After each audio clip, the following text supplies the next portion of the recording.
Car accidents happen when you least expect them.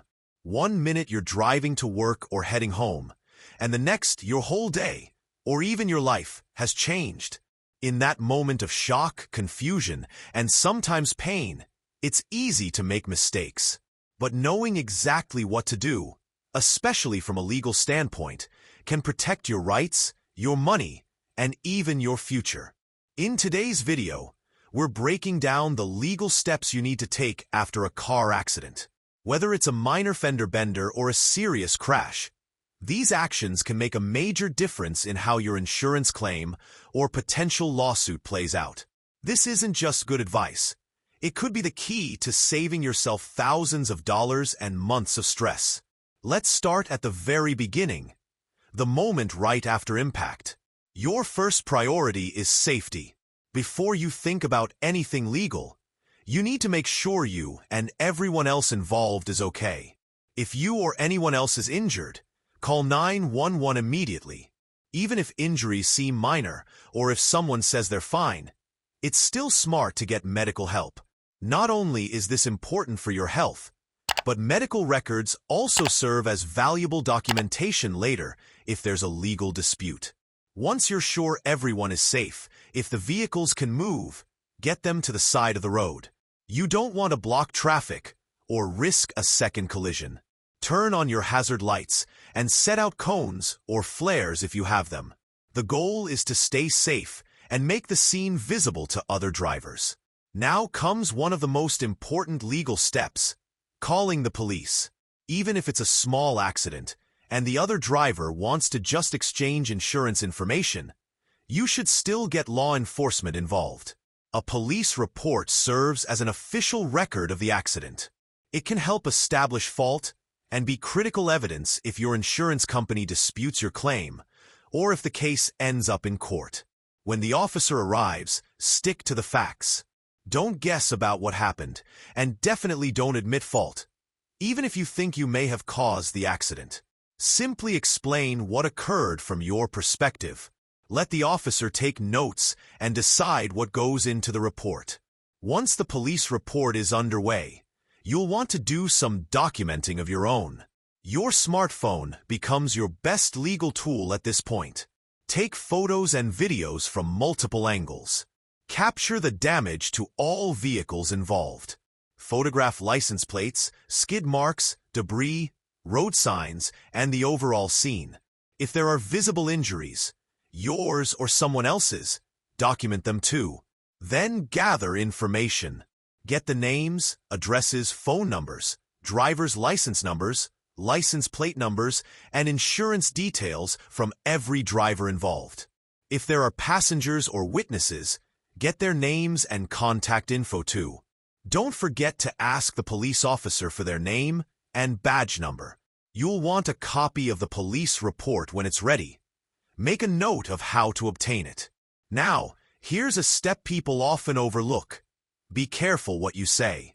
It's natural to want to apologize or explain what happened, but this can come back to haunt you. Something as simple as, "I didn't see you," or "I'm sorry," can be used as an admission of fault. It's best to keep the conversation factual and minimal. Focus on gathering information and ensuring everyone is safe. Once you've left the scene and things have settled a bit, your next legal responsibility is to notify your insurance company. You should do this as soon as possible, ideally within 24 hours.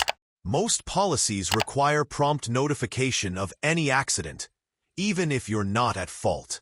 When you contact your insurer, provide all the details you've collected: time, location, other drivers' information, the police report number, and any photos or videos you took.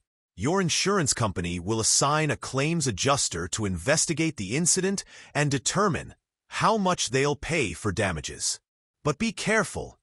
Insurance companies aren't always on your side. Their goal is to pay as little as possible. That's why it's important to be truthful but cautious. Don't guess or speculate when talking to them. Stick to the facts and avoid statements that could be interpreted as you admitting fault. At this point, you may be wondering if you need a lawyer. The truth is, in many cases, legal help can be extremely valuable. You should seriously consider contacting a personal injury attorney if you were injured, if the other party is disputing fault, if you're getting a lowball offer from the insurance company, or if you're being sued.